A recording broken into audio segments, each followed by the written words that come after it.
વાત કરીએ ગાંધીનગર તરફથી મહત્વપૂર્ણ સમાચાર સામે આવ્યા છે। ગાંધીનગરના કોંગ્રેસના ઉમેદવાર સીજે ચાવડા આજે પોતાનું નામાંકન ભરશે। સીજે ચાવડા વાસણિયા મહાદેવના દર્શન કરી અને ત્યારબાદ પોતાનું નામાંકન ભરવા પહોંચશે। વિવિધ વિસ્તારોમાં લોકોનું અભિનંદન સ્વીકારશે। વિજય મુહૂર્તમાં ચાવડા ઉમેદવારી નોંધાવશે। ઉલ્લેખનીય છે કે ભાજપમાંથી અમિત શાહને ટિકિટ આપવામાં આવી છે, ત્યારે અમિત શાહને સીધી ટક્કર સીજે ચાવડા આપશે। કોંગ્રેસના ઉમેદવાર સીજે ચાવડા આજે પોતાનું નામાંકન ભરવા કલેક્ટર કચેરી પહોંચશે। તે પહેલા વાસણિયા મહાદેવના દર્શન તેઓ કરશે, ત્યારબાદ રેલીનું આયોજન કરવામાં આવ્યું છે। રેલી બાદ તેઓ કલેક્ટર કચેરી ખાતે પહોંચશે। કલેક્ટર કચેરીએ તેઓ પોતાનું નામાંકન ભરાવશે। વિજય મુહૂર્તમાં તેઓ નામાંકન ભરવા માટે કલેક્ટર કચેરી પહોંચશે। ઉલ્લેખનીય છે કે ગાંધીનગરની સીટ સામાન્ય રીતે ભાજપનો ગઢ માનવામાં આવે છે। ભાજપ હંમેશાથી પોતાના દિગ્ગજ નેતાઓને ઉતારતી આવી છે, કેન્દ્રીય નેતાઓને ઉતારતી આવી છે, ત્યારે આ વખતે પણ જે રીતે ભાજપના રાષ્ટ્રીય અધ્યક્ષ અમિત શાહને મેદાને ઉતારવામાં આવ્યા છે, ત્યારે કોંગ્રેસના સીજે ચાવડા તેમને સીધી ટક્કર આપશે। વાત કરીએ આ અંગે જ વધુ માહિતી માટે મંતવ્યના સંવાદદાતા વિરેન મહેતા આપણી સાથે સીધા જોડી ગયા છે। વિરેન, જણાવશો, જે રીતે સીજે ચાવડા આજે પોતાનું નામાંકન ભરશે, જે રીતે સામે ભાજપના રાષ્ટ્રીય અધ્યક્ષ અને દિગ્ગજ નેતા અમિત શાહ છે, કેટલી ટક્કર આપી શકશે અને સાથે જ કયા મુદ્દાઓને લઈ અને લોકોની સમક્ષ ઉતરશે? ચોક્કસ જે રીતે વાત કરવામાં આવે તો ગાંધીનગર લોકસભા છેલ્લા 30 વર્ષથી ભારતીય જનતા પાર્ટીનો ગઢ રહી છે અને કહી શકાય કે જે ભારતીય જનતા પાર્ટીના ઘણા મોટા માથા કહી શકાય કે અડવાણી છે કે અટલ બિહારી વાજપેયી છે કે અને હવે રાષ્ટ્રીય અધ્યક્ષ અમિતભાઈ શાહ પોતે અહીંથી લડી રહ્યા છે। એવું કહી શકાય કે જે રીતે ડૉક્ટર સીજે ચાવડા કોંગ્રેસમાંથી અહીંયા આવ્યા છે, જે અમિતભાઈ શાહની સામે આજે ફોર્મ ભરવાનું ઉમેદવારી નોંધાવવાના છે, આજે વાસણિયા મહાદેવથી તેઓ દર્શન કરી દાદાના આશીર્વાદ લઈ તેઓ રેલી સ્વરૂપે લગભગ 12:39 મિનિટે ગાંધીનગર કલેક્ટર ઓફિસે પહોંચશે અને વિજય મુહૂર્તમાં તેઓ ફોર્મ ભરશે અને ઘણા કાર્યકરો સાથે ત્યાં પહોંચશે તેવી માહિતી મળી રહી છે।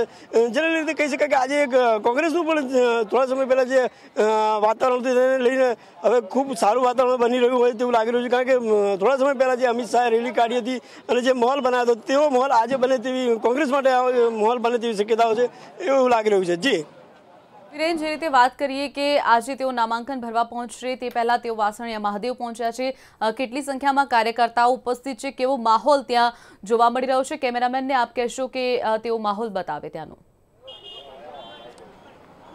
જે હાલ જે રીતે કહી શકાય કે હાલ એવો કોઈ માહોલ હજુ બન્યો નથી, હાલ હજુ ઉમેદવાર આવ્યા નથી।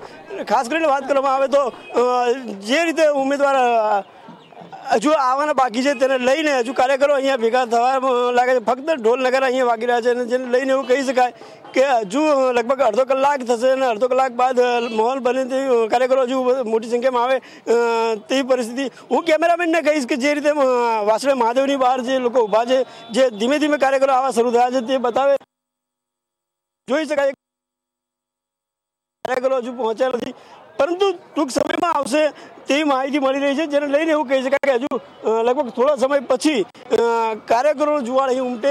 સીજે ચાવડા જે રીતે આવે ત્યારબાદ મોટી સંખ્યામાં અહીંયા કાર્યકરો પહોંચશે તેવી માહિતી મળી રહી છે। લગભગ જો વિધાનસભા 7 વિધાનસભાની વાત કરવામાં આવે તો જે કલોલ છે, ગાંધીનગર ઉત્તર છે અને સાણંદ છે, આ જે સીટો છે તેમાં જી બિલકુલ વિરેન, જોડાવા બદલ અને માહિતી બદલ આપનો આભાર। તો વાત કરીએ ગાંધીનગર બેઠક પરથી કોંગ્રેસના ડોક્ટર સીજે ચાવડા આજે પોતાનું નામાંકન ભરશે। અમિત શાહને સીધી ટક્કર તેઓ ગાંધીનગર બેઠક પરથી આપવાના છે। ઉલ્લેખનીય છે કે ભાજપના રાષ્ટ્રીય અધ્યક્ષ અમિત શાહ એક તરફ ભાજપમાંથી ઉમેદવારી નોંધાવી છે, ત્યારે કોંગ્રેસે પોતાના ડોક્ટર સીજે ચાવડાને મેદાને ઉતાર્યા છે। હવે જોવાનું રહેશે કે કેટલી સીધી ટક્કર તેઓ આપી શકે છે કે પછી ભાજપ જે પહેલાથી જ ગાંધીનગરમાં ભાજપનું જ ગઢ માનવામાં આવે છે તે યથાવત રહેશે કે પછી કોંગ્રેસની બેઠક આવે છે।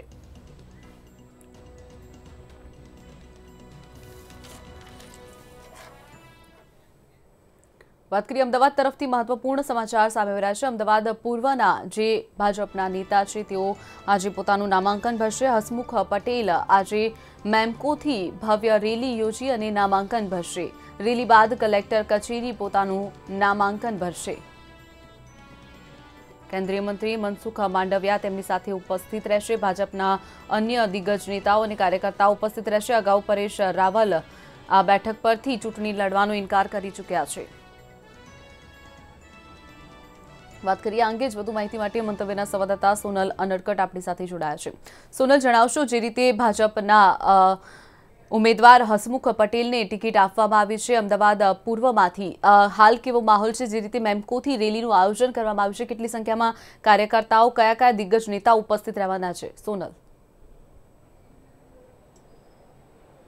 જી શિવાંગીની, અમે અત્યારે મેમકો ખાતેનું જે ભાજપનું મધ્યસ્થ કાર્યાલય છે ત્યાં છે। હું તમને માહોલ બતાવવા માંગીશ। અત્યારે અહીંયા તમે જોઈ શકો છો કે ઢોલ નગારા વાગી રહ્યા છે ને સાથે સાથે અહીંયા જે સ્ટેજ તૈયાર કરવામાં આવ્યું છે નાનું એવું, અહીંયાથી રેલી શરૂ કરવામાં આવશે। હસમુખ પટેલ, જેમનું ગઈકાલે મોડી રાત્રિના જે નામ જાહેર થયું છે, તેઓ આજે અહીંયાથી રેલી શરૂ કરવાના છે અને રેલીમાં ખાસ કરીને કેન્દ્રીય મંત્રી મનસુખ માંડવિયા છે, તેમની હાજરીમાં અહીંથી રેલીનો પ્રારંભ કરવામાં આવશે। ઉલ્લેખનીય છે કે ગઈકાલે મોડી રાત્રિના હસમુખ પટેલનું નામ જાહેર કરવામાં આવ્યું છે। આ બેઠક પર છેક સુધી ભાજપે સસ્પેન્સ યથાવત રાખ્યું હતું। ખાસ કરીને કોંગ્રેસ તરફથી જ્યારે ગીતા પટેલનું નામ જાહેર કરવામાં આવ્યું ત્યારબાદ ભાજપને આ બેઠક માટે જે નામ સમીકરણો હતા તેના પર ફેરવિચારણા કરવાની ફરજ પડી અને અંતે હસમુખ પટેલનું નામ જાહેર કરવામાં આવ્યું છે। ગઈકાલે સાંજે કમલમ ખાતે જે બેઠક યોજાઈ તેમાં વલ્લભ કાકડિયા અને જગદીશ પંચાલના નામ પણ આગળ ચાલી રહ્યા હતા। જોકે અત્યારે અમે કાર્યાલય ખાતે, મધ્યસ્થ કાર્યાલય ખાતે છીએ અને આપણી સાથે વાતચીત કરવા માટે વલ્લભ કાકડિયા આપણી સાથે છે। વલ્લભભાઈ, વાત કરીએ આજે જે પ્રકારે અહીંથી રેલી શરૂ થવાની છે હસમુખભાઈની, કયા પ્રકારની તૈયારીઓ?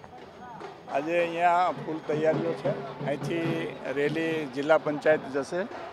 અમારા ઉમેદવાર 5-10 મિનિટમાં પહોંચે છે અને ફોર્મ ભરવા જઈએ છે। 12:39 ફોર્મ ભરાશે એટલે ફૂલે અહીંયા બધા માણસો ભેગા થઈ રહ્યા છે અને અહીંથી નીકળી અને રેલી વિસ્તારમાં થઈ અને સીધા જિલ્લા પંચાયત પહોંચે છે।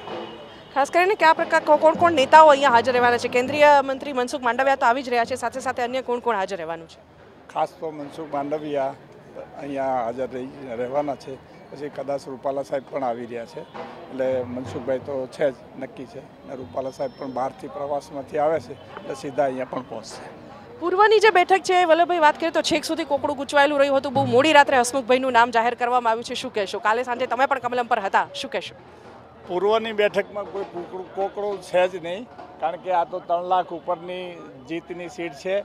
એટલે જે રીતે બહારથી જે ઉમેદવારો જાહેર કરતા હોય એ રીતે ઉમેદવારો જાહેર કરી રહ્યા હતા। એટલે દિલ્હીના 5-6 ઉમેદવારો જે બાકી હતા એ આખા દેશના, એની સાથે આ જાહેર કરવાના હતા એટલે એ બાકી હતું। બાકી આમાં કોઈ બીજું પૂર્વની સીટ માટે કોઈ પ્રશ્ન છે જ નહીં।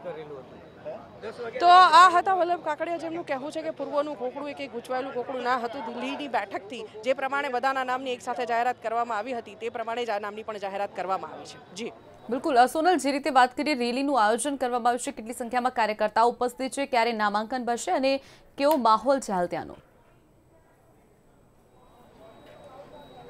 માહોલની જો વાત કરીએ તો મેં હમણાં જ આપને બતાવ્યું કે જે પ્રકારે અહીંયા ઢોલ નગારા વગાડવામાં આવી રહ્યા છે, ફટાકડા પણ ફોડવામાં આવનાર છે। જ્યારે પણ અહીંયા રેલીનું પ્રસ્થાન શરૂ થશે, થોડી વારમાં અહીંયાથી રેલીનું પ્રસ્થાન શરૂ થવાનું છે, ત્યારે તમે જોઈ શકો છો કે અત્યારથી તેમના સ્વાગત માટે થઈને ઢોલ નગારા વાગી રહ્યા છે, વધાવવા માટે થઈને ઉમેદવારને થોડી વારમાં જ અહીંયાથી રેલીનું પ્રસ્થાન થવાનું છે, ત્યારે તેમને વધાવવા માટે થઈને અહીંથી ઢોલ નગારા વગાડવાનું શરૂ કરી દેવામાં આવ્યું છે। થોડી વાર બાદ અહીંયા જ્યારે ઉમેદવાર આવશે